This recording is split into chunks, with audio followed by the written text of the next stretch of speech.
Hello, my name is Kennedy. Thank you. I'm here to discuss with you how technology has helped us socialize, but they have helped us socialize in a different way, leading us to be more isolated. You see, in today's day and age, we are more connected than we ever have been, ever. But although we are more connected than we ever have, we are still somehow disconnected. You see, today, I'm a man of Nigerian descent. Both of my parents were born in Africa. They have their families, their brothers and sisters and their families are still living in Africa. And today, if I wanted to, I could pick up the phone, I could dial their number, or I could send them a message all the way from here to Africa, Nigeria, which is thousands of miles away. If I were to pick up the phone and call my aunt or uncle or any other relative in Africa, thousands of miles away, I would instantly be able to not only hear them, but to see them if I so chose. You see, we are living in a time where we have every avenue to connect with someone, to socialize with people, and to communicate with individuals, whether they are thousands of miles away, whether they're in the next room, or whether they're right in front of you. We have the capabilities to do it anywhere at any time, however we want to. You see, we are living in an age where we are more connected than ever before. But there's a disconnect.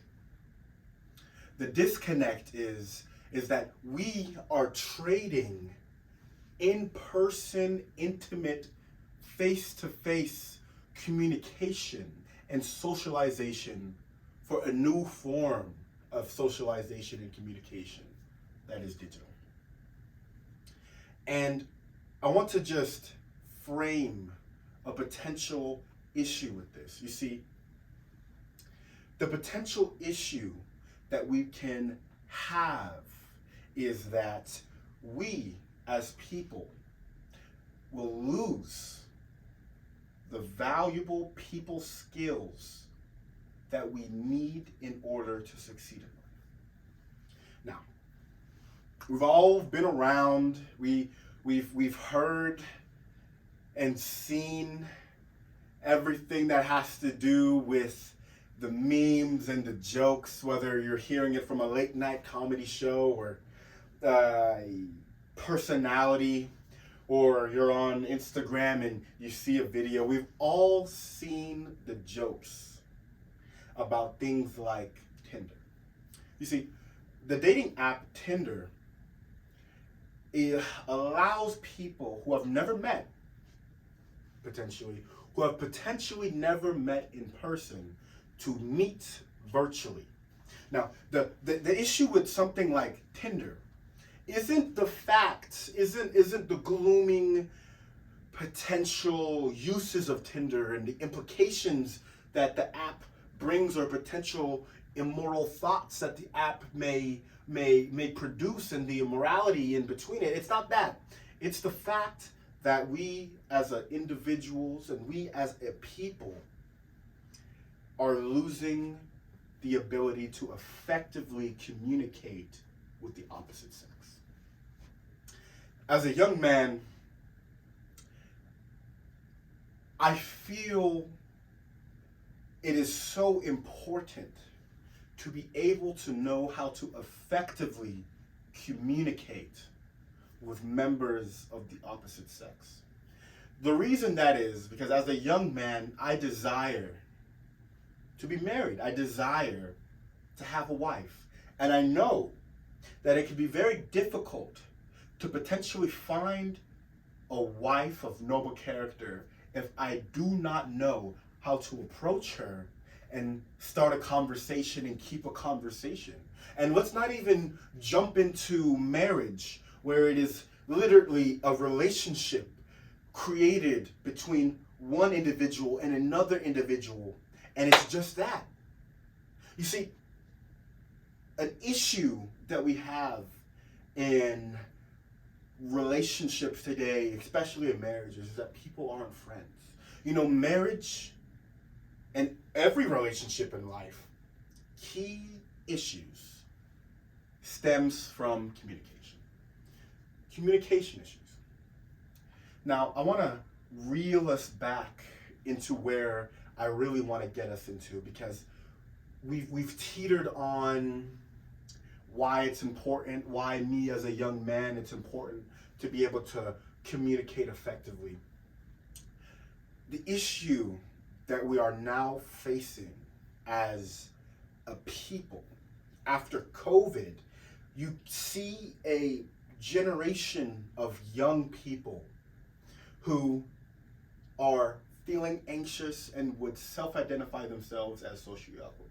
Now we will cover those things as we get on with what we are discussing, but I want to go into the young people. You see, my heart, I am someone who is a leader in different areas of my church, and as a leader in different areas of my church, and as a young leader, it's difficult to lead people who are older than me. So I find myself leading people who are younger than me. And when I talk to my young pupils, as we might say, I can see that they are too glued into things like their phone and what's going on Instagram and what's going on Snapchat, that they miss the people and the things that are going on right in front of them and in their eyes. You see, our young people have been brought into this new age of communication, and they lack people skills. So my main issue with this new era of socializing, this new era of communication, is that our youngsters, our new generation of people, are missing out on valuable people skills. And that bothers me. And I want to go deep into that here in a second, but I need to make this point. You see, social media and other forms of digital communication have been a blessing to say. Like I previously just said, it is amazing that me, living in Allen, Texas, can pick up the telephone and contact someone that is living thousands of miles away from me. And instantly, I'm able to have a conversation with someone. 100, 200, 300 years ago, impossible. That is a feat that I cannot ignore, regardless of the negatives that these new technology has brought. That is a feat that cannot be denied. That is a good thing. With every good thing, there can potentially be negatives. And that is what I want to go into. The oversaturation. As a society of people, we are oversaturated. We have too much information. We have too many ways. And as a result of that, you can find yourself in this nice little hole. And you live and you stay in that hole, and you don't really come out of that hole. And that hole is our digital life. It is this digital life that we create for ourselves. This digital life where I'm communicating with my friend who is in the same room on Snapchat, even though I could have a conversation with him face to face. It's this nice little hole. There's too many avenues, there's too many streets, there's too many ways to get there. But you're missing it.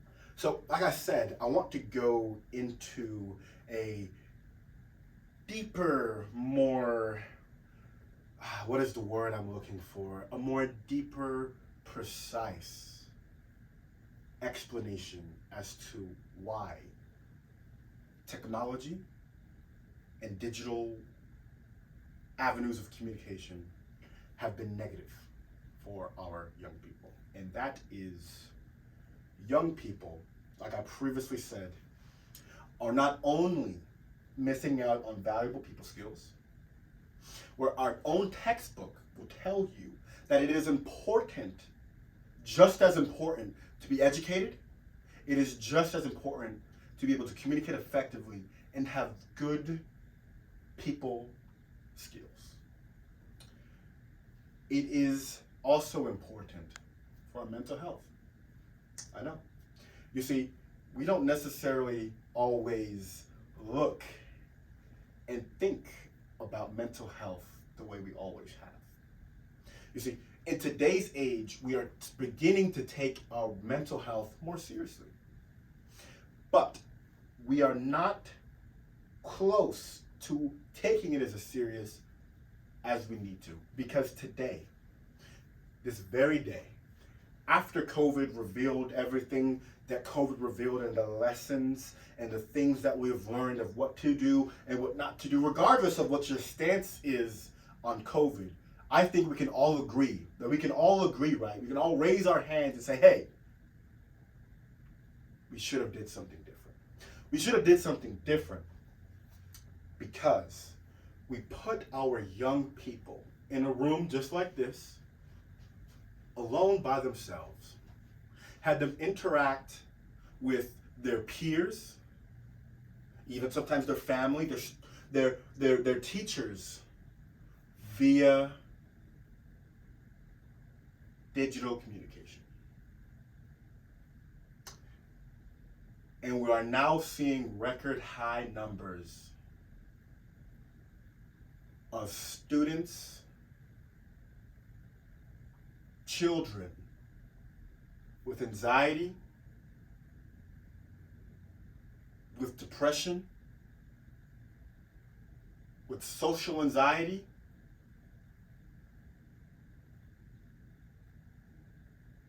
and it gets worse.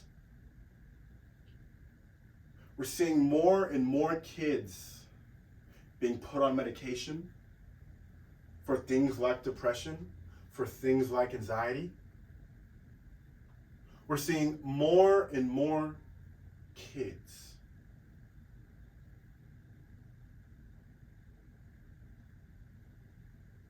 feeling the effects of not being around people.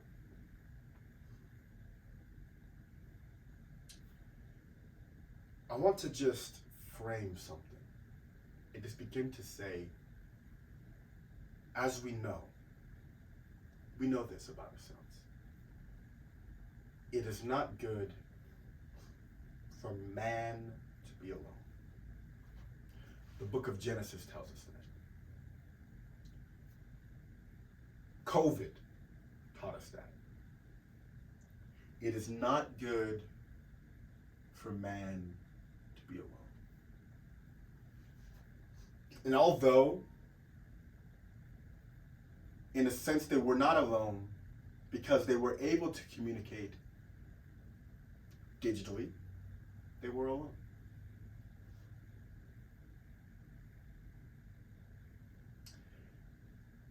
What I'm here to say, that there's a circle that I've been making. I've been trying to give a message to my audience so that they would be able to begin to ponder the very question that I'm trying to implant into them. Is the type of socialization that we as a people in a generation that we are doing, is it beneficial? Is it beneficial for us to be so consumed and wrapped up and communicating and socializing digitally, but miss the physical connection? And the simple answer is no. It is not. Why? Because it is not good for man to be alone. But they say, Kennedy, they're not alone. They have Zoom. They can speak to their classmates on their phone. They can call their classmates on their phone. There's a reason. There's a reason why people spend thousands of dollars to go to a different country for a week, take off work, to go somewhere for a couple of days just to see their loved ones. There is something about physical touch, physical face-to-face interaction that we as a people that we need. There is something about it. And we can no longer say, hey,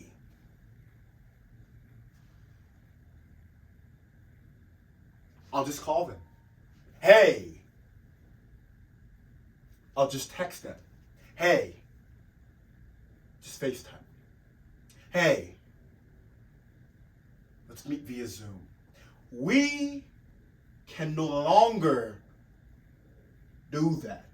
Because the more we do that, the more we say, hey, socialize this way. The more we push this new way of connecting, the more we as a people will lose. And my closing thoughts, my closing statements is this. Technology, social media, these mass digital forms of communication, they have been good to connect us to people we would have not been able to connect with 100, 200, 300 years ago, but it is not the primary way that we need to socialize. It should be the secondary, it should be the side, it should be the afterthought. We should be prioritizing face-to-face interaction and moving ourselves as a people down that road, not pushing ourselves further and deeper down the hole. So I ask you a question. I want to leave a question with you. You have kids, you have children. Do you think your children can do what you did? Living in this day and age. Get married normally? Start a family normally? Enjoy life normally? Or will they be disconnected zombies? Thank you.